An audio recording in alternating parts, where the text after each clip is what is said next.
Most Sega fans revel in the memories of Sega's arcade 3D polygon renaissance.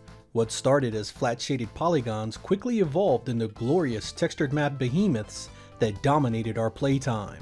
For nearly a decade, these arcade games from Sega were bleeding-edge representations of where gaming as we knew it was heading. Despite the popularity of arcades beginning to ebb, it was a great time to be a Sega fan. But Sega had been hard at work for well over the decade before their polygon rendering Model 1 hit the market, trying to make video games look and feel 3D. In this episode, we are going to look at the hardware and software Sega developed in their early years trying to bring games into the third dimension. I hope you guys enjoy Before Polygons, Sega's Legacy of 3D.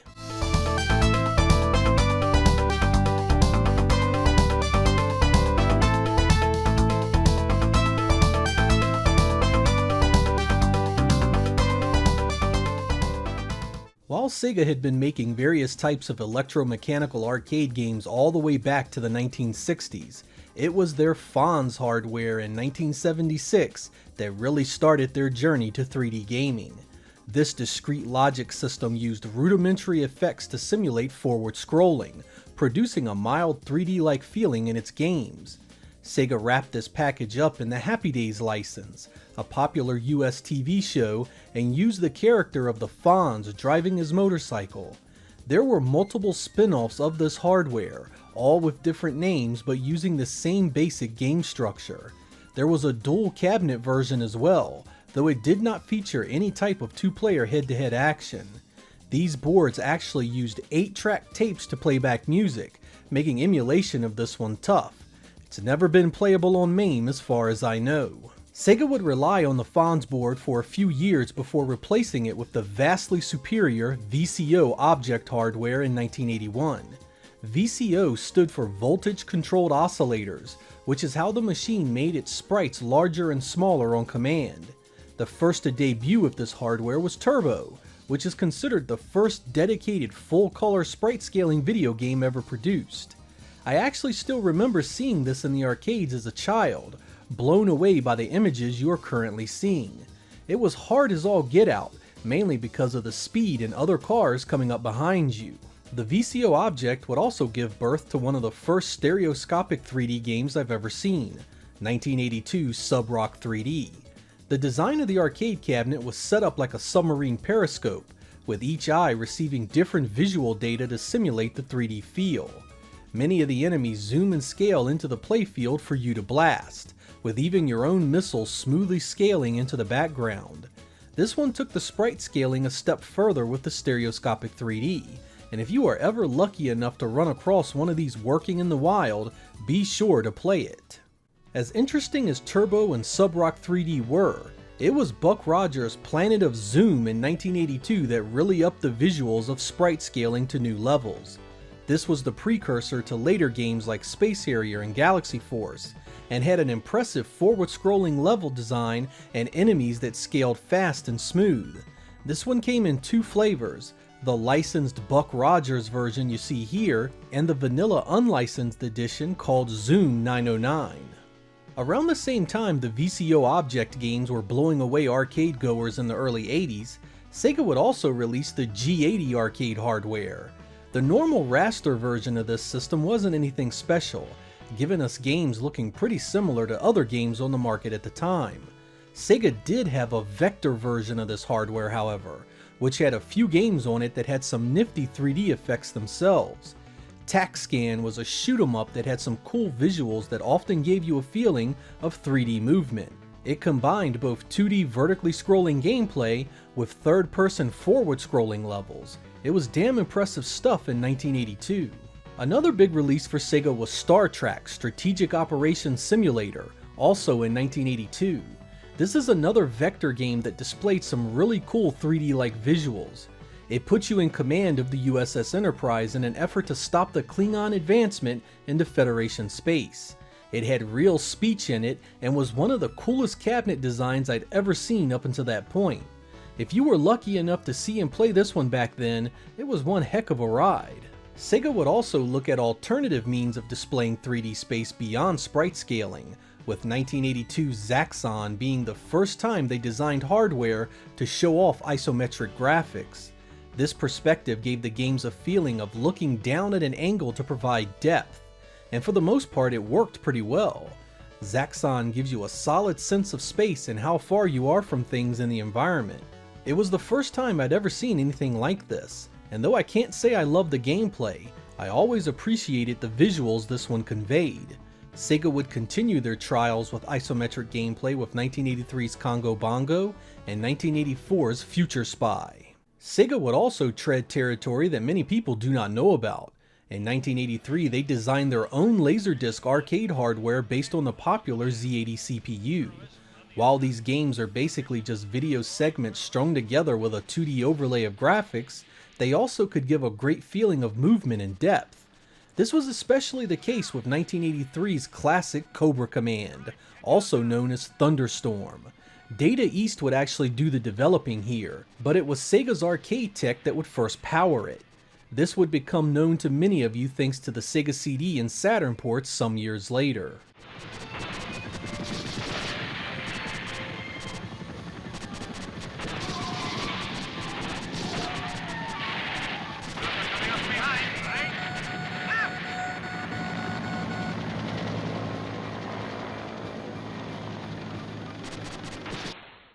When 1985 rolled around, Sega would again revolutionize the arcade scene with a custom-designed chipset done by their newly formed amusement team, headed by Yu Suzuki. This new hardware began the Superscaler line of chipsets, and gave birth to the hit motorcycle racing classic, Hang On. Never before had any of Sega's attempts at sprite manipulation ran this smooth and seamlessly, giving you an awesome sense of depth and speed. As good as this had been, Sega would quickly upgrade this new board later that year and release Space Harrier, also by Yu Suzuki. With even more on-screen action and an even better sense of depth, Sega's new technology stormed arcades everywhere. My 10-year-old self was blown away on a level I simply can't convey in words. I had known and liked Sega up until that point, but this is where things truly began to get interesting.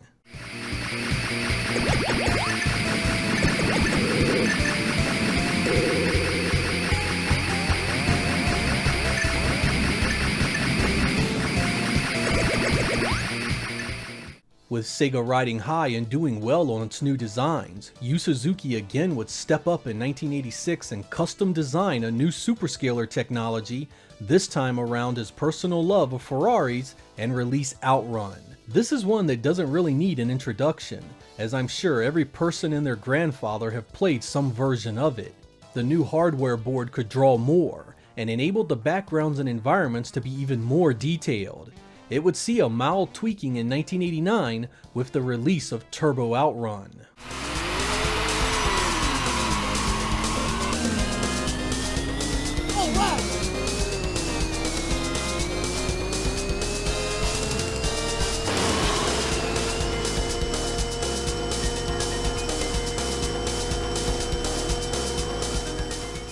A year later in 1987, despite Sega's arcade games being all the rage across the globe, Yu Suzuki and his team wouldn't rest on their success, again upgrading their tech, this time releasing the awesome X board. The previous custom designs of the Hang On and Outrun boards have been pieced together as their designs progressed, causing them to be big and expensive. The new streamlined X board was cheaper, easier to make, and significantly more powerful than the boards before it. This board gave birth to the classics you know and love like Afterburner, Thunderblade, and Super Monaco GP. So powerful was this board, it would see games being made for it all the way up until 1990, with Sega's Racing Hero.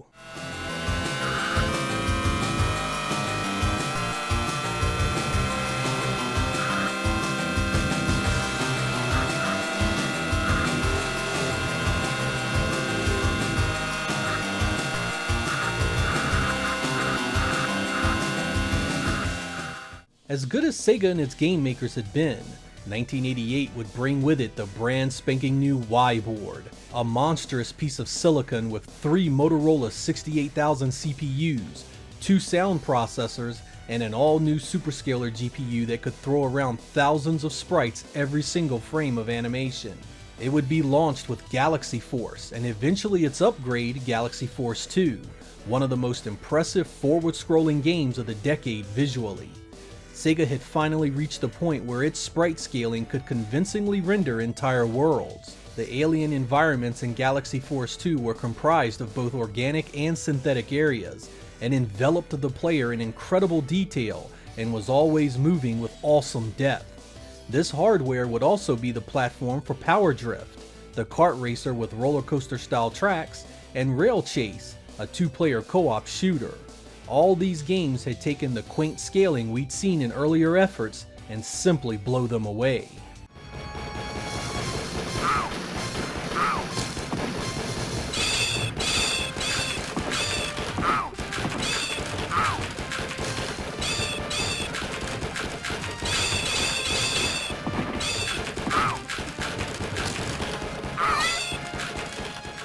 Sega's last major arcade board dedicated to 2D sprite scaling would be released in 1990 in the form of the System32.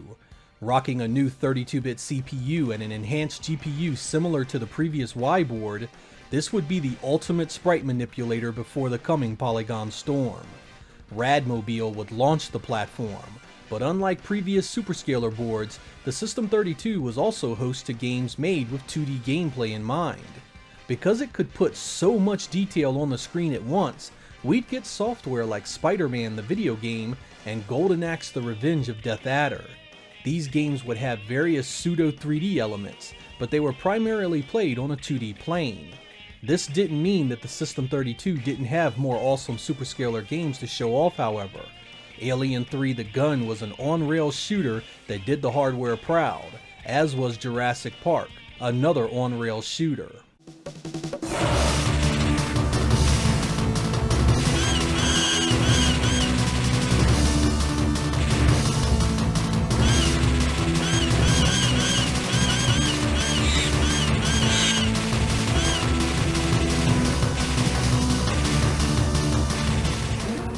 The System32 was upgraded in 1992 to bring the arcade a number of dual cabinet head-to-head games.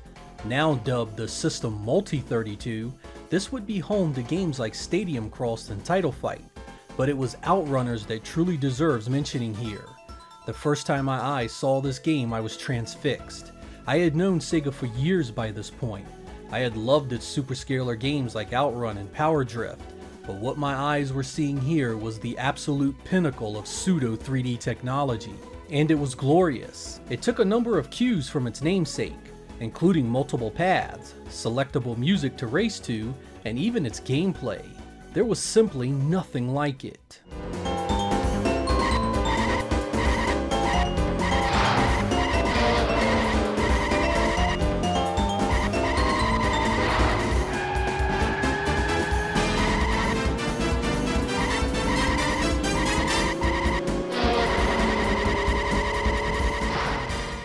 (1992) would also be the year that Polygons would finally break free of the slow, boring presentations that had been hampering them for years. Sega's Model 1 would be launched with Virtua Racing, and along with Namco's efforts, the entire world was about to change radically. But Sega wasn't quite done with superscaling just yet. Cool Riders was released in 1995, well into the life of the Sega Model 2 arcade board.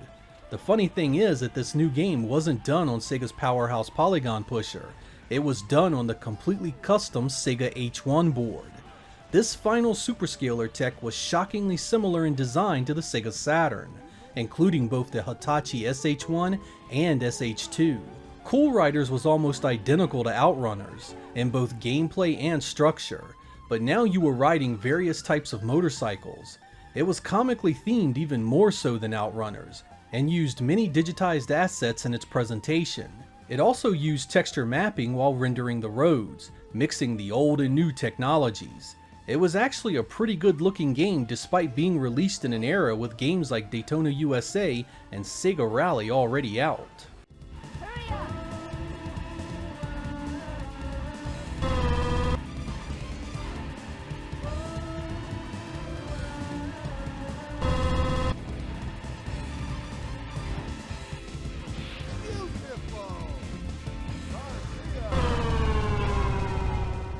Conversations about Sega's contribution to gaming technology often begins and ends with its polygon renderers, the Model 1, 2, and 3.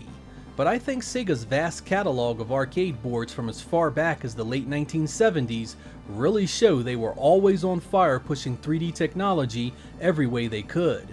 While it wasn't true 3D until polygons took over, the look and feel of many of Sega's superscalers cannot be denied. Sega never let up either. Nearly every year throughout the 1980s, they were pushing out new tech and upgrades that blew away their arcade counterparts on a technical level. While arcade goers were going crazy over eating dots, Sega was offering games trying to create the feeling of real 3D movement.